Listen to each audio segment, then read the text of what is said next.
3. Assalamualaikum warahmatullahi wabarakatuh. Perkenalkan, kami dari kelompok 5 dan saya Aisyah Sarkandla Abu Bakar. Dan saya Raffi Muhammad Ramadan. Saya Rifki Tarja Kalas Olopi. Pada kesempatan kali ini kami akan membahas mengenai perang Bali yang terbagi menjadi 3 bagian, perang Bali pertama, kedua, dan ketiga. Langsung saja kepada pembahasannya. Perkenalkan, nama saya Rifki Tarja Kalas Olopi dari absen 30. Di sini saya akan menjelaskan tentang Perang Dunia Bali yang pertama yang terjadi pada tahun 1846. Perang Bali pertama juga dikenal sebagai ekspedisi militer Belanda ke Bali yang pertama kalinya. Terjadi pada tahun 1846. Latar belakang perang ini berawal dari keinginan Belanda untuk memperluas pengaruhnya di wilayah Nusantara. Termasuknya salah satunya itu Bali. Pada saat itu, Bali terdiri dari beberapa kerajaan kecil yang independen, seperti Buleleng, Karangasem, dan Badung.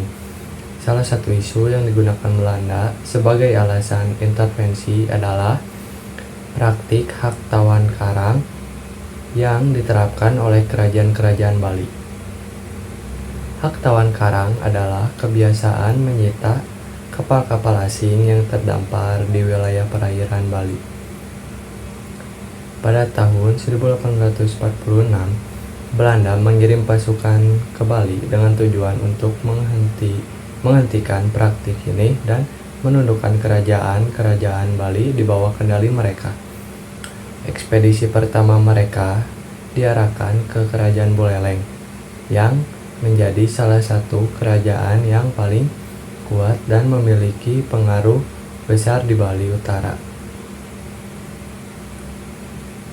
Pasukan Belanda yang dipimpin oleh Jenderal Andreas Victor Michiels berhasil menduduki wilayah Buleleng dan mengambil alih benteng di Singaraja.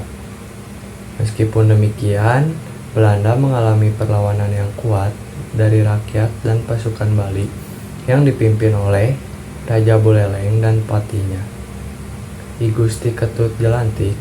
Meskipun Belanda berhasil menundukkan wilayah itu, perjuangan rakyat Bali mereda dan perlawanan terus berlanjut.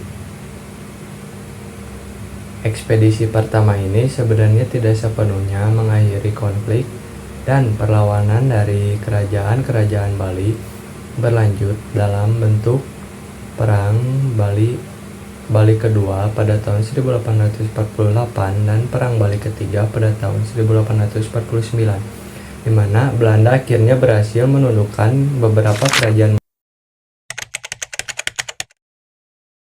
Selanjutnya langsung masuk saja kepada Perang Bali II atau disebut juga dengan Perang Jagaraga yang terjadi pada tahun 1848.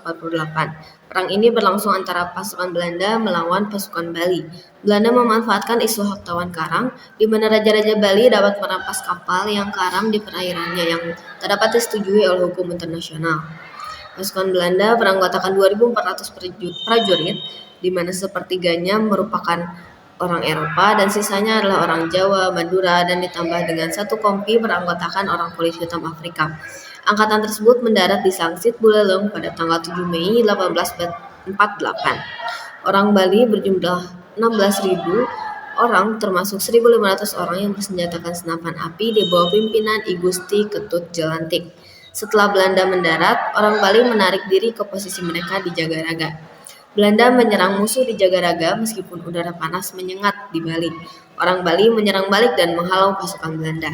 Setelah kekalahan itu, Belanda kembali lagi dalam ekspedisi berikutnya pada 1849 di Kusamba, Bali Selatan. Mayor Jenderal John Karel van der Wijk ditunjuk sebagai panglima ekspedisi kedua ini, bersama Letnan Kolonel A.H. van der Kolk, sedangkan Superior Jan van Swieten diangkat sebagai kepala staf. Kemudian sadar akan kekuatan lawannya, Rochusen mengumpulkan pasukan ekspedisi yang lebih kuat. Sebuah ultimatum diberikan kepada 3 pangeran yang disebutkan barusan, yang hampir tidak menghasilkan jawaban apapun. Operasi dimulai pada 8 Juni 1848 dengan penembakan dari kapal perang di kota pesisir Sangsit. Setelah itu pasukan mendarat. Pada 9 Juni ia menuju benteng Jagaraga. Ketika pasukan Belanda mendekati desa Jagaraga di pagi hari, mereka ditembaki dari 2 benteng. Karena pertahanannya kuat, tidak mungkin untuk mengambil benteng tersebut. Pertempuran di dekat Jagaraga berlangsung hampir sepanjang hari. Kompleks yang di tempat tentara Belanda ditembaki. Lambat laun, pasukan Belanda melemah karena kekurangan amunisi, korban tewas, dan panas. Serangan oleh kelompok-kelompok besar orang Bali hanya bersenjatakan tombak, tetapi secara jumlah mayoritas membuat Van der Wijk memutuskan untuk memerintahkan mundur.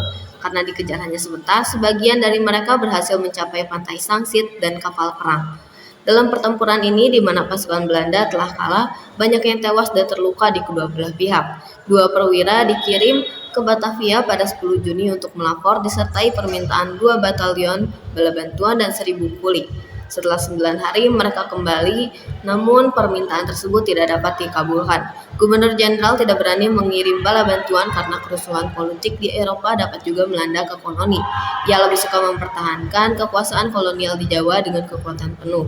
Setelah itu, Mayor Jenderal Van der Wijk dan stafnya memutuskan bahwa aksi tidak mungkin dilanjutkan, dan pada 20 Juni 1848 semua kapal berangkat ke Batavia.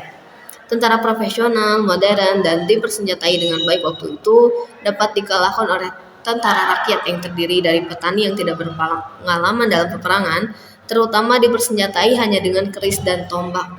Ekspedisi militer ini mengakui kekalahan. Ekspedisi kedua Bali ini gagal. Mayor Jenderal Van der Wijk meminta pengunduran dirinya setelah itu dan kembali ke Belanda dalam masa pensiun.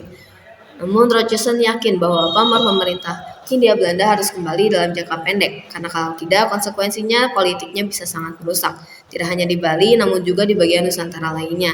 Khawatir kehilangan muka dan reputasi Belanda, wajar saja jika ekspedisi militer ketiga mereka putuskan untuk dilakukan tanpa ragu-ragu.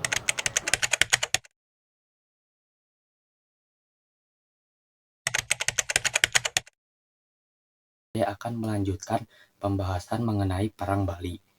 Namun di sini saya akan fokus membahas Perang Bali ketiga.